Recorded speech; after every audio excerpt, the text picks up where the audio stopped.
It is so great to get to talk to both of you. I appreciate you taking the time. Hello, Kristen. We couldn't resist you. Well, the show means so much to me. I'm sure you hear that all the time from countless people. What has it been like for both of you to bring this story from the stages of Broadway and London to theaters? It's been a great service because so many people have become not only purveyors of the show, but they've become necessary to the show because we now understand that so many people come for, if you will, a healing. Yeah. And now we know that the live show does that. So we are now beginning to understand that it also can happen in this, what I just picked up from Patrick, this new art form, which is film, obviously, but it's also film that is theater. And film that is theater, we have yet to find a word for. I'm sure we will.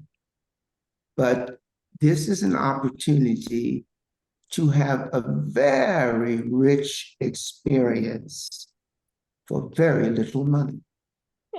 Yes, 100%, 100%. It was something that I talked with Anise last week, and I was telling her that as a wheelchair user, New York is not always hospitable to the disabled. It's not easy to travel and see theater, and getting to see this, in a theater with friends who can't travel to New York, it's very amazing to get to kind of see it transcend and open itself up to new audiences. Yes, I love that. I just love that it it opens it up to a whole new audience of people who couldn't experience it in the same way if it wasn't on film. Yeah. And I think Andre's right that people reach to it because it heals something in them.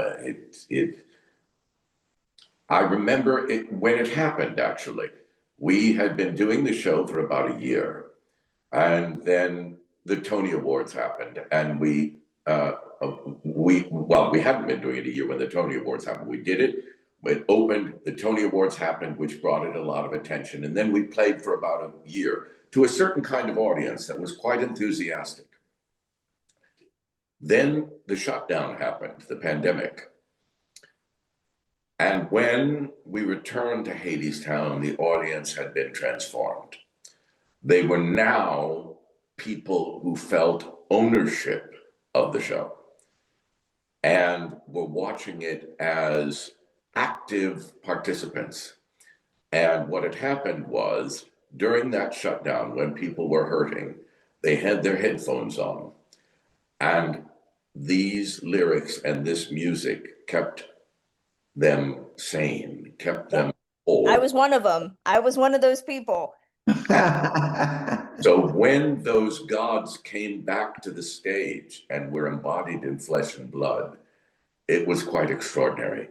And I know Andre's had this experience countless times, as I have, when you're walking down the street and someone asks you if they could have a photo with you, and you put your arm around them and they hold their camera out and you realize they're shaking like a leaf. Yeah. And I know perfectly well they're not shaking because of the old man standing next to them, Patrick Page.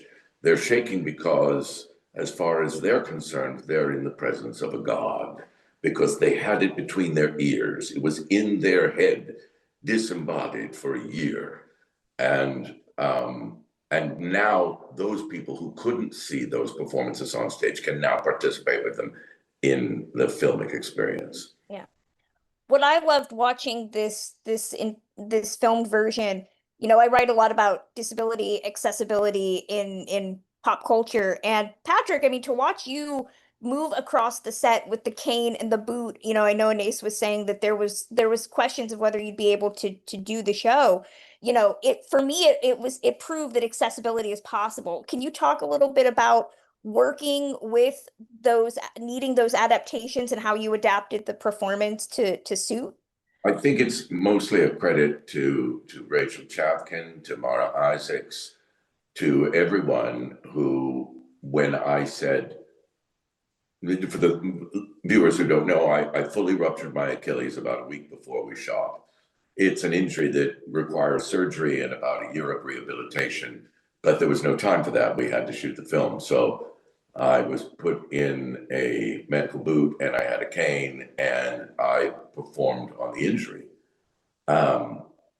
Once I had decided that that was something I was willing to and wanted very much to do, what was amazing is how all of the decision makers, the people who could say yes or no to that, just said yes immediately. What do we need to do to accommodate your abilities as they now exist differently than they did a week ago?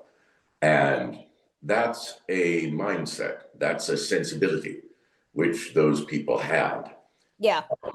And which Hadestown, I think, has always had, which is whoever you are, whatever abilities you bring, if you're the one we want to play that role, we will work with your abilities.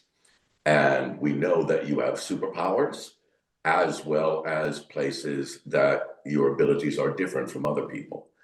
And so I was the beneficiary of that mindset. It's amazing to watch, you know. I mean, you are moving through that space and it's fantastic. And I'm hoping Broadway and Hollywood, all that takes more notice of that and, you know, opens those doors for others, because Lord knows we need it. You know, I know that you were talking about, you know, the pandemic and this group of people that have now loved the show. You know, for both of you, what has it been like talking and promoting this version of the show in the landscape that we're in now, you know, with everything being where we are today compared to the pandemic? How do you look at the relevance of the show today? Well, the pandemic certainly underscored the relevance of Hadestown. But right now, the undoing of global culture, if you will, Yeah. stresses it even more, because disability has become a weapon. Yeah, 100%. So what does that say about the sovereignty that everyone thinks is so precious? And this film is a reminder of how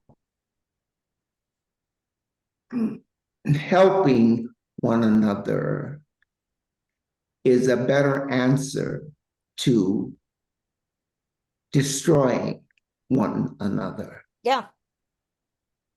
Yeah, and exactly. also the look, where the show grabs me is on a mythic level, the great big questions. It certainly exists on a political level. But what is politics, finally, but how we arbitrate the great big questions that are beyond politics. So what we see, I think, around the world now is this, the attraction that authoritarianism has for someone like Hades to come in and say, I'll solve all your problems for you. I'll solve the food, I'll solve the shelter, I'll solve all of that. All you have to give me is your soul. And it's a reminder that freedom isn't free, that it takes enormous responsibility. It takes someone standing up and saying, I will lead if you'll follow. I'll lead even if you don't follow. And but that's what Orpheus finally does.